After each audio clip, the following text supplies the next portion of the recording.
É a macumbeira chegando. Nós não queremos ser tolerados, né? Nós queremos ser respeitados.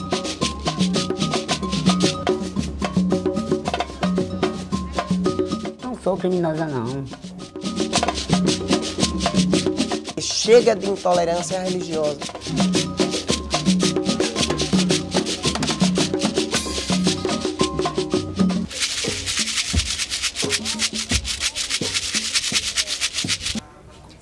Eu estava trabalhando, que eu sou cabeleireiro, quando recebi a notícia, nem em casa pude vir. Com muitas pessoas, com pedras, facão, faca, armados, eu não tinha de forma alguma como chegar até a casa. A casa foi toda destruída, as coisas destioradas, fogo, eu não tinha como vir em casa, de forma alguma. A polícia veio aqui para investigar se aqui tinha a matança, o negócio da matança, se era para arrancar uma orelha, um olho e a língua. E não existe isso assim, não.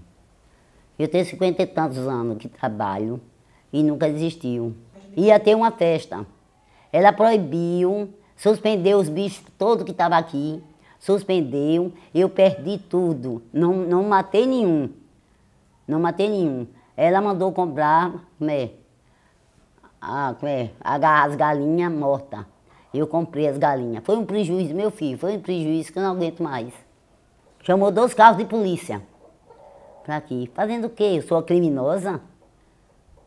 Né? Não sou criminosa, não. Eu comecei a ver a intolerância quando eu solicitei a casa para a casa de oração. Aí começou a perguntar, que tipo de oração? Aí foi quando eu fui explicar que era umbanda, que era apenas orações, tratamentos espirituais, e ficou aquela dúvida.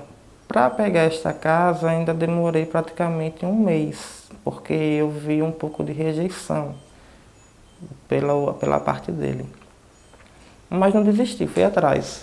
Até que eu consegui. Aí, quando eu aluguei a casa, foi outro problema, porque começou a implicância, porque ele disse que não aceitava matanças, não aceitava outros tipos de preceitos que não fossem orações. Foi quando eu novamente fui explicar a ele que a Umbanda não trabalha com matanças. A matanças é um ritual que quem trabalha é o candomblé. E começou aquele desconforto, tentei entregar a casa, mas não encontrei outra, fui atrás de imobiliária. Elas diziam o seguinte, o proprietário da casa informa que para esse tipo de auxílio ele não pode fornecer a casa, apenas para moradia residencial. Então tentei 7 imobiliários, não tive êxito, e também tentei anônimo, pessoas que alugam, que nem essa casa. Também não tive êxito. Eu sofri intolerância desde, acho que a partir dos meus 13 anos de idade, que foi o momento que eu fui iniciada para o candomblé. O maior desafio para mim, logo quando eu raspei o santo, foi o medo dos julgamentos, né? Foi o período de branco, porque quando a gente se inicia no candomblé, a gente tem um período de preceito, entendeu?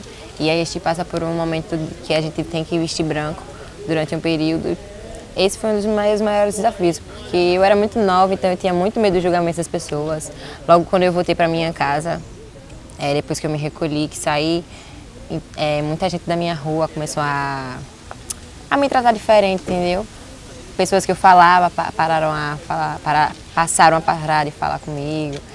Mães de amigas minhas proibiam amigas de ir para minha casa para falar comigo, entendeu? Então, meu maior desafio foi esse, depois que eu voltei para casa.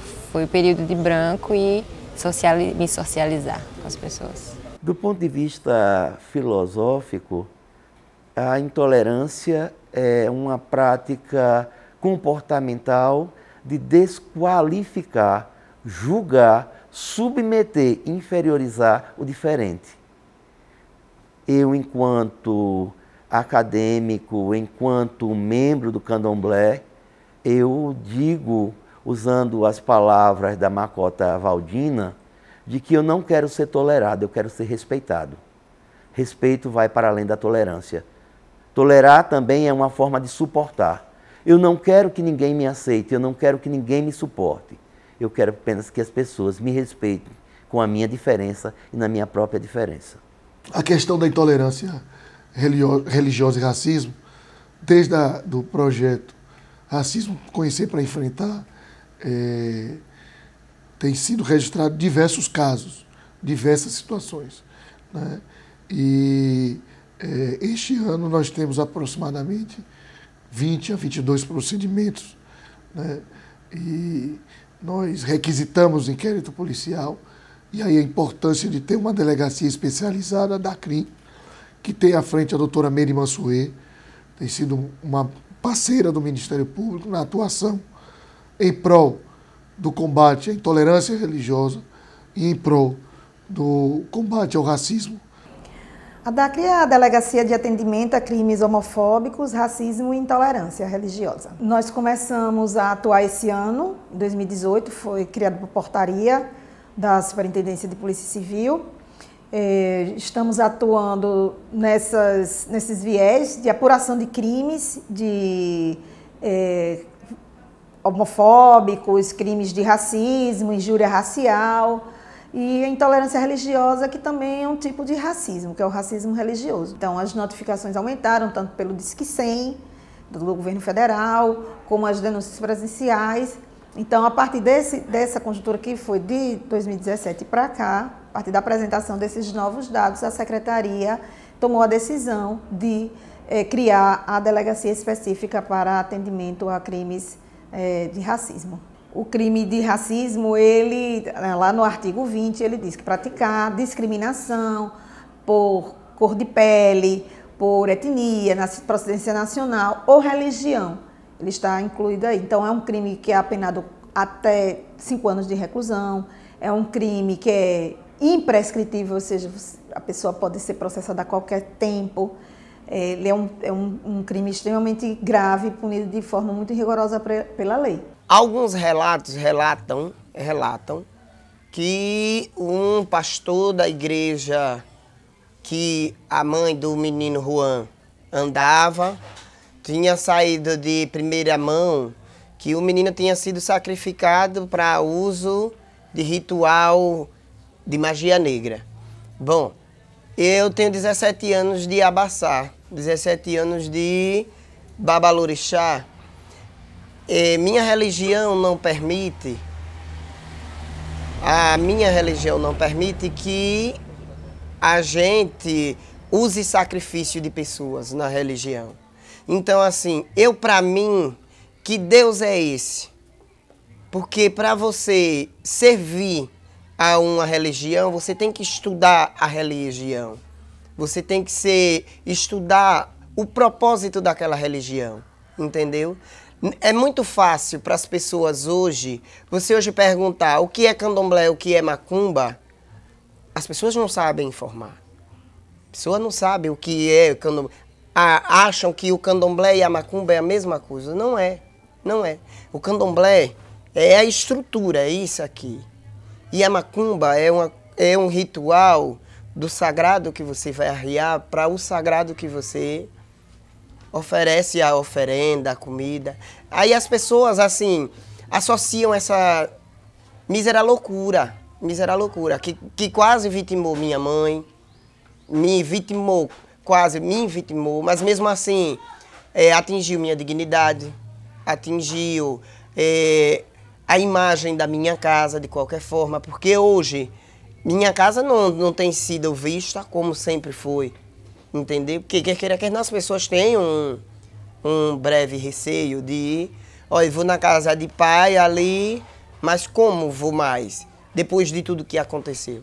Bom, e o melhor disso tudo é que bem provado que eu não tenho nada a ver com essa morte, que minha casa não se associa à história de magia negra, nada disso. No caso de Pai Tiago também houve um caso de racismo religioso, onde ele foi acusado de prática de homicídio pela comunidade de uma criança e que depois foi apurado e constatado pela polícia, foi provado que ele não teve envolvimento nenhum, mas a comunidade, em forma de retaliação e alegando que haveria um provável envolvimento, do pai de santo. Houve uma destruição da sua casa, da sua casa religiosa, uma tentativa de homicídio em relação a ele e incendiaram. Então, isso tudo no contexto do racismo religioso, da intolerância religiosa. Chegou aqui, a gente não esperava. A gente estava tudo na sala. Aí, quando chegou, já foi invadindo a casa. Invadindo não, para não fazer. Repare. Aí, eu fiquei assustada, fiquei nervosa, porque os policiais entrou até o quarto de minha mãe. Ele entrou, abriu o guarda-roupa. Abriu tudo. Certo? Veio aqui, investigou tudo aqui. E ela lá, conversando com minha mãe. E os policiais aqui dentro. Foi quando meu neto veio para o banheiro, o policial seguiu ele e perguntou por que ele correu. Ele disse, não, senhor, eu vim aqui para o banheiro. Ainda me deu ordem como é? Que não matasse os animais. E para ir para a delegacia. E ela queria levar os animais. Só que eu me atravessei na frente, eu disse, olha, os animais você não leva não. Porque os animais têm a casa do meu filho, que eu posso mandar para lá. Ela chegou e disse, me dê o número dele. Eu dei o número, dei o nome, dei tudo. Ela foi e levou. Ela ainda ameaçou ele lá. Aí ela foi, olhou a casa e disse, olha, esses animais vêm para aqui. Agora, só tem o seguinte, qualquer coisa que os animais a ver, você vai ser o responsável. E todos os dias eu tenho que investigar esses animais aqui. Aí meu filho disse, não precisa de vigia, porque eu cuido dos meus animais certo. Certo? Eu sou acostumado a criar carneiro, vaca e tudo. Ainda morreu 2 galinhas na ida daí. Suspendeu tudo aí. Dentro do carro morreu 2 galinhas. Aí eu tive que tirar a foto, meu filho tirou a foto, mandou para mim, mandar para ela. Para ela, que ela queria saber. Oxente, que é isso? Ela queria saber. Aí diz ela que denunciou, eu sei que quem me matou foi essa mulher. Qualquer babalorixá, qualquer pessoa sente desespero. A gente se desespera. Você lutar e ver tudo que ia ser destruído em questão de segundo, como é que você vai agir? Você não tem noção para agir. Você entra em desespero. Você querer entrar na sua casa e você não pode. Você saber que tem uma senhora de 68 anos que depende de você e você precisar de outras pessoas para virem à sua casa, porque você não pode ir até ela. Você imagine você construir e você não poder chegar até a sua casa, até que a verdade seja exposta ao mundo. Simplesmente por uma pessoa desinformada, porque para mim é uma pessoa sem estudo, sem estrutura, desinformada, entendeu? Que acabou vitimando essa bagunça toda na minha casa. Criando essa bagunça todinha na minha casa. E quando vai se perguntar quem foi, a vizinhança, e se alguém sabe, ninguém comenta, ninguém fala. E tira a vela da casa e da outra casa não tira não.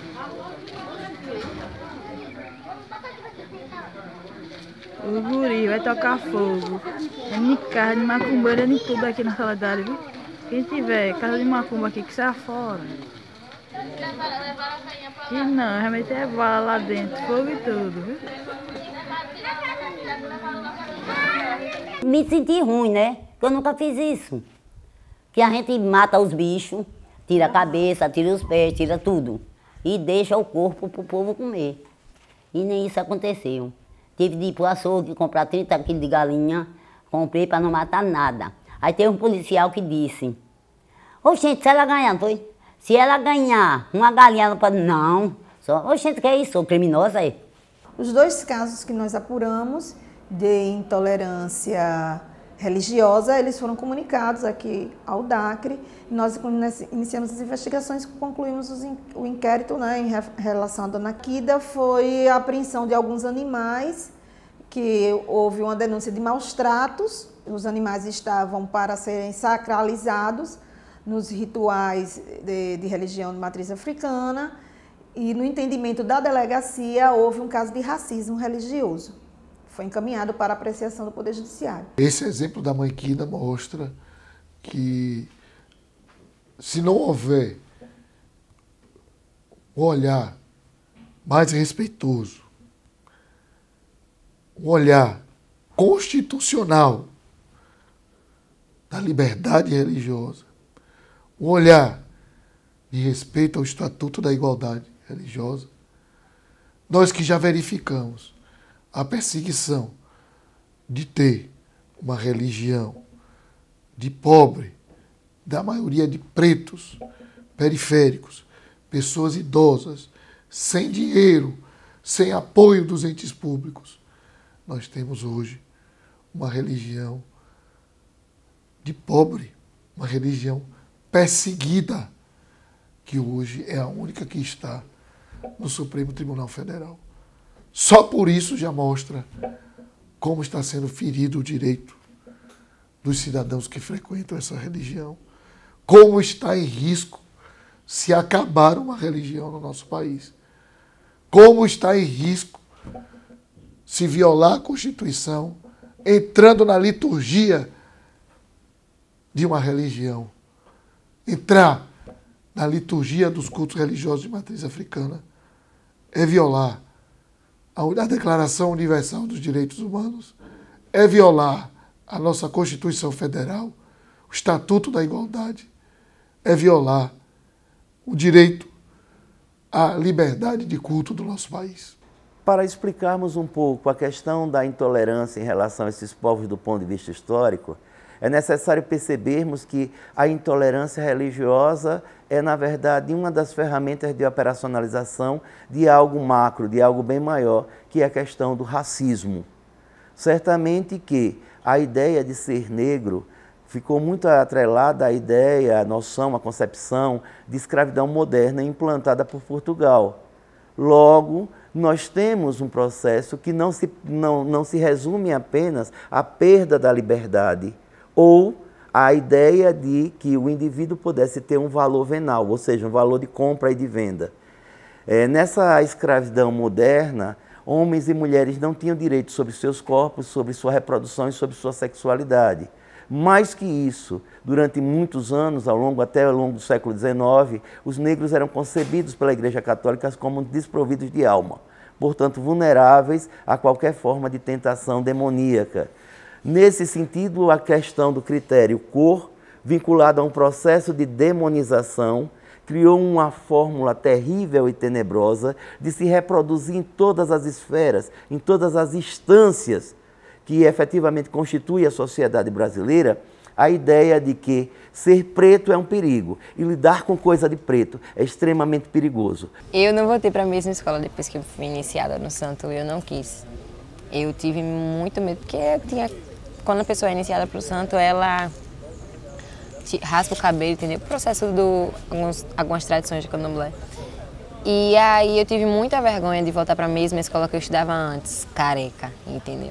Aí eu mudei de escola, fui para outra escola, aí eu usava lenço. Quando cheguei na escola, a galera toda primeiro achou que eu tinha alguma doença, né? Porque o primeiro pensamento da pessoa, quando vê uma pessoa careca de lenço na cabeça, é achar que você tem alguma doença. E aí, mas eu nunca quis falar, sempre falei que não tinha doença, mas também nunca falei da minha religião por medo mesmo, vergonha. Mas muita gente pararam de falar e olhava torto e sei sempre aquele comentário, olha a macumbeira chegando, entendeu? Foi muito difícil para mim. Para me manter nesta casa hoje, eu preciso fazer algumas restrições, exemplo de não fazer muitos barulhos até às 18 horas, não tocar tabaco e também não fazer muita movimentação de pessoas aqui dentro. E quando eu faço atendimento, eu costumo fazer atendimento agendando com uma certa quantidade de pessoas para que não haja barulho e não fique até tarde. Na verdade, eu quando peguei a casa, eu me senti muito triste quando comecei a ter regras. E essas regras impedem que eu avance até mesmo em ajudar pessoas que precisam. Divulgar mais a religião e buscar pessoas que precisam ajuda. Tem até um caso da outra casa que a vizinhança se juntou e foi conversar com o proprietário, informando que eu estava fazendo muito barulho e que se eu não parasse, eles iam chamar policiais e iam me denunciar na justiça. Foi quando o proprietário me informou e disse que era para ter cuidado, para não ficar até tarde. Então, eu tenho medo de acontecer o mesmo que aconteceu com outra casa. impondo mais regras e mais adjetivos, que eu não posso fazer isso, não posso fazer aquilo, e acaba ficando complicado, porque querendo ou não, tem momentos que eu vou precisar tocar no atabaque e tem momentos que eu vou precisar fazer cantigas aos orixás, e aí fica complicado porque tenho regras de horário. A maioria da minha família sempre foi de religião de matriz africana, então de um certo modo eles me criaram não para ser da religião, entendeu? Mas para, caso acontecesse de eu for como eu sou, eu poder debater, eu poder falar sobre a minha religião, entendeu? E eu simplesmente tinha medo e vergonha. Então eu preferia não falar, porque eu tinha vergonha de falar para os meus familiares que eu estava sofrendo intolerância, que eu tinha medo e vergonha de falar minha religião. Então era meio que vergonha, entendeu? De poder falar a minha família, aos meus tios. Infelizmente, várias vezes eu quis jogar tudo. Não por ter desgostado da religião, entendeu? Mas por achar que eu não teria uma vida normal. Por achar que uma pessoa com uma vida normal é uma pessoa de religião católica, uma pessoa evangélica, entendeu? Então, muitas vezes, logo eu novinha, logo quando fui iniciada para o candomblé, eu quis desistir, dizer que não queria mais. E se minha avó é católica, aí minha vontade era ir. Eu ainda cheguei aí algumas vezes à missa minha. Até hoje eu vou à missa quando minha avó me chama, entendeu? Para acompanhar minha avó, mas eu cheguei antes, eu chegava aí à missa com minha avó, porque era essa religião que eu ia querer para mim, queria jogar o candomblé pro alto e tal. Mas não por desgostar da religião, mas sim por achar que eu não tinha uma vida normal. Quando eu lembro desses momentos, isso sim me entristece, porque eu fiquei doente da cabeça, assim. Eu tinha dias que eu não queria nem sair de casa. Minha mãe sofreu muito comigo, principalmente no meu período de branco, porque às vezes ela me chamava para ir no shopping e eu não ia de jeito nenhum, porque eu tinha que ir de branco. E eu tinha medo das pessoas me olharem torto, porque eu estava toda de branco, entendeu? Ai, hoje em dia, pensar no meu passado ainda é triste, mas é mais tranquilo. Porque hoje eu já aceito a minha religião. Não que eu não aceitasse antes, porque eu sempre aceitei, mas eu já tenho, assim, como é que eu posso falar? Coragem, já tenho mais maturidade para aceitar qualquer tipo de julgamento que me venha hoje. Coisas que eu não tinha antes. Não cheguei a procurar nenhum meio de ajuda decorrente a essa censura, porque como ele abriu as portas para mim, uma forma de fazer o meu tratamento e o tratamento daquelas pessoas que precisam, eu não posso forçar que ele abra as portas para mim e acabe com essa censura, porque para mim seria ainda um maior constrangimento invocar a justiça para ter um direito meu, sendo que é um direito dele também de não querer que a religião seja implantada na casa dele. Então eu acabo ficando censurado e ao mesmo tempo eu fico tranquilo, porque eu sei que, como ele deu espaço para eu poder implantar a religião com calma estou trabalhando para futuramente ter meu próprio terreno e assim construir meu templo. As vítimas, elas ainda têm um certo receio em procurar a delegacia, o departamento de atendimento a grupos vulneráveis. Talvez a palavra não seja receio, mas é a falta de informação, é a falta de cultura de procurar exercer os seus direitos. Do meu ponto de vista, seria mais isso, não só assim o receio, porque o aparelho estatal está aí para resolver as demandas da população. Então, não tem a cultura das pessoas exercerem sua cidadania. No inciso 6º do artigo 5º da nossa Constituição Federal está lá a liberdade religiosa, né, o direito do cidadão professar a sua fé e escolher a sua fé e de escolher não ter uma religião. O Estatuto da Igualdade, no artigo 23, inciso, e no seu parágrafo único, guarnece as religiões de matriz africana e as suas liturgias. Eu acho que sempre foi difícil. Desde do começo, que sempre teve o preconceito, sempre teve a intolerância, e agora está ficando pior. Então, agora eu penso assim, que é a hora de todos da religião, todos se unir em uma só voz. Porque nós temos o direito de querer ser o que a gente quiser, o que nós quisermos ser. Nós temos o direito de viver, nós temos o direito de fazer nossos cultos, nossos preceitos, entendeu? E se a gente não se unirmos forças, se não unirmos forças, toda essa essência vai acabar. E é a coisa que não podemos deixar que acabe, entendeu? A intolerância, ela vai existir o tempo inteiro, não tenha dúvida disso. Quando a gente fala intolerância, a gente tem que abrir a boca e dizer chega de intolerância religiosa com o povo de religiões matriz africana.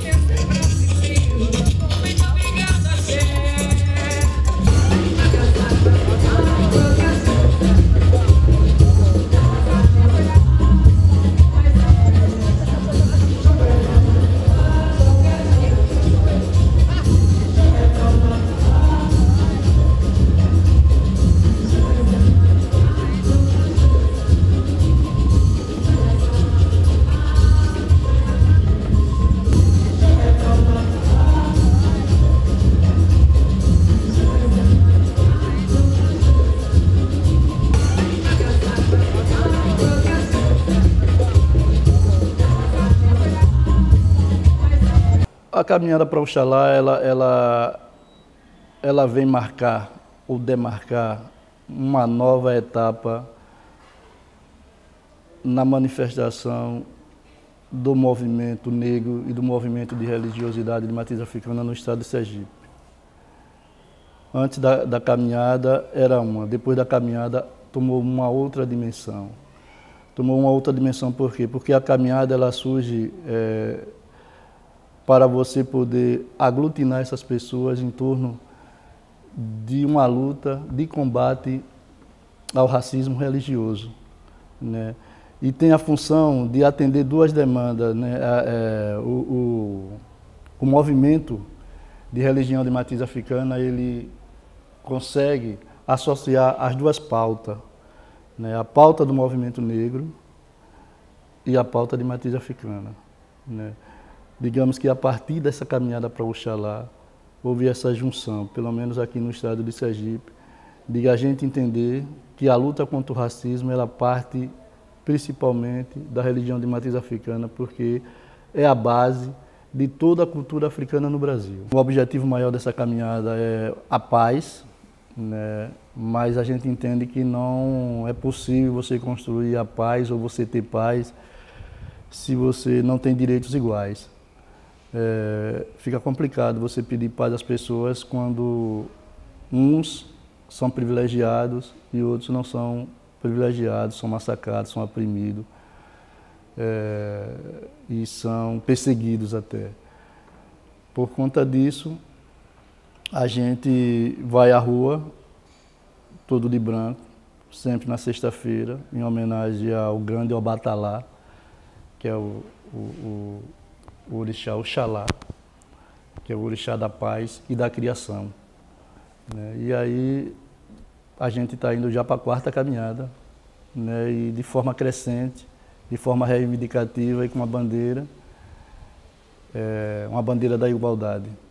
Como uma grande forma de luta para se fazer valer a ideia de laicidade e a ideia das garantias jurídicas, nós pegamos a morte da Ialorixá na Bahia por conta de uma ação irresponsável, inconsequente, de uma igreja vinculada ao movimento neopentecostal, que divulgou sua foto, inclusive a desqualificou através de um meio de comunicação que é o jornal, e ela terminou infartando.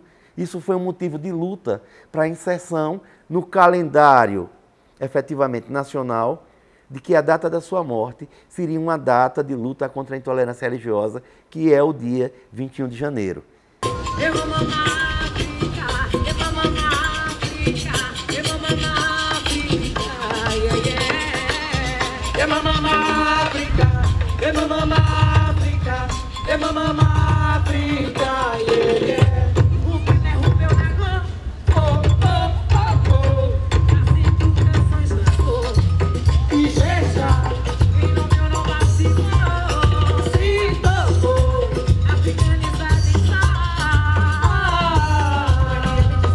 digo todos os dias, eu não tenho casa.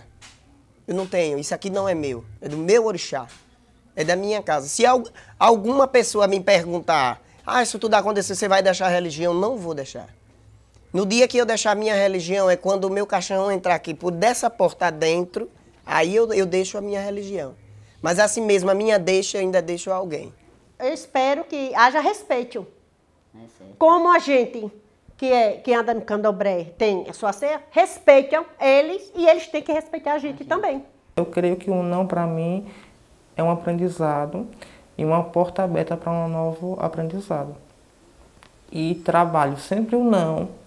Tudo que eu vou fazer, eu sempre trabalho com o não, porque eu sei que o sim eu vou conseguir. E esse sim que eu estou indo atrás, que é o sim de uma nova casa, é um sim de um novo tempo e é um sim de uma nova religião, a nova Umbanda. A Luana de hoje é a Luana verdadeira filha de Ansan, né? Guerreira como a mãe. Não é a Luana que se abala mais, nem a Luana que vai para casa chorar e não quer sair por medo de julgamentos na rua.